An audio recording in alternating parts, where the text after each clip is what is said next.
हालांकि बाबूजी एक कंट्रोवर्सी ये भी थी कि जब कृष्ण का जो लड़का था उसको भी एक साधु से श्राप मिला और उसकी द्वारका डूबने का कारण भी उनका लड़का बना, लेकिन कृष्ण ने उनके कर्म नहीं बदले या उनके वंश का भी विनाश हुआ, वो उन्होंने हस्तक्षेप नहीं किया।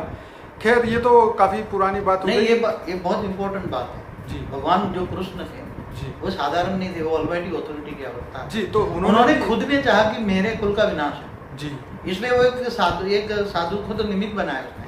ओके। क्योंकि उसके कुल के अंदर जो भी उसकी 16,108 रानियां थी, जी जी उसके सबके 10 लड़के, एक लड़कियां थी जी जी और 120 साल जिंदा थे भगवान कृष्ण। जी जी तब मैंने वो पूरा जो विष्णु पुराण का लास्ट जो है उसका पढ़ा है मैंने। जी जी तो उसने अपने कुल का विनाश क्यों कराया, वो बहुत बड़ा गहरा राज है।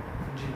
क्योंकि उसने देखा कि मेरे कुल में तो सारे असुर ही असुर हो गए, इसलिए उसका विनाश करना। तो बाबूजी यहाँ पे ये बात आ रही है कि हिंदू हो चाहे मुसलमान हो क्रिश्चियन हो, हर धर्म में हर जगह मस्जिद में भी बम फूट रहे हैं, चर्च में भी हो रहा है, हिंदुओं के मंदिर में भी हो रहा है। तो क्या कोई भी परमात्मा जो है वो किसी के कर्म बंधन में हस्तक्षेप नहीं करता?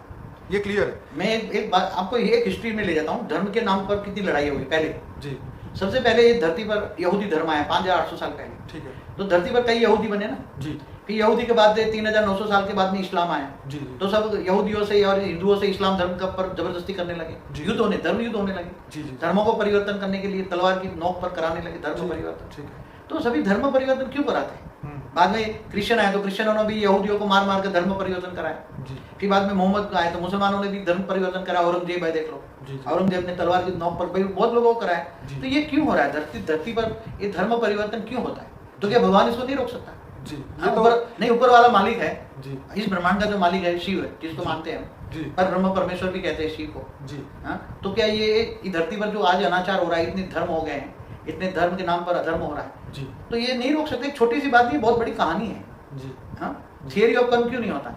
फिर क्यों बोला कि जब अधर्म होता है तब मैं धरती पर आता हूँ? जी। तो आज तो बहुत बड़ा अधर्म है। जब कृष्ण अवतार हुआ तो धरती पर इतने धर्म नहीं थे। ये सही बात है। आज तो इतने धर्म है, धर्म नाच जात इतने बढ़ गए हैं कि धर्म पर कितने संप्रदाय कितने बढ़ गए। तो ये क्यों हो रहा है? इसलिए भगवान कृष्ण ने गीता में कहा है, पहले तो भगवान कृष्ण की थियरी समझना पड़ेगा। बापू जी यहाँ पे हमारा क्वेश्चन ये था कि हाँ, तो यही कह रहा हूँ, तुम्हारा क्वेश्चन यही थियरी था। जो थी कर्म की थियरी श्रेष्ठ है या ये सब वार त्योहार? ये वार त्योहार या आशीर्वाद, रक्षाबंधन, दिवाली जी या कोई भी भगवान या देवी देवता तुम्हें बचा नहीं सकता अपने कर्मों से। यही तो कहना चाहता हूँ। जी। भगवान कृष्ण ने भी अपना श्राप को नहीं रोक पाए ना। भगवान हाँ। कृष्ण को भी उसका कुल का विनाश का श्राप मिला था। हाँ, गांधारी ने दिया था। जी जी जी। तो राम को भी श्राप मिला था ना। हाँ हाँ तो सबको मिले, भगवान राम को पहले भी मिले हुए हैं। जी। तो भगवान को भी कहता है मैं भी कर्मों के जन्म मरण के चक्र में मैं भी अवतार लेता हूँ। तो थियरी ऑफ कर्म को हमें मानना चाहिए, श्रेष्ठ कर्म करने चाहिए और अपने पुराने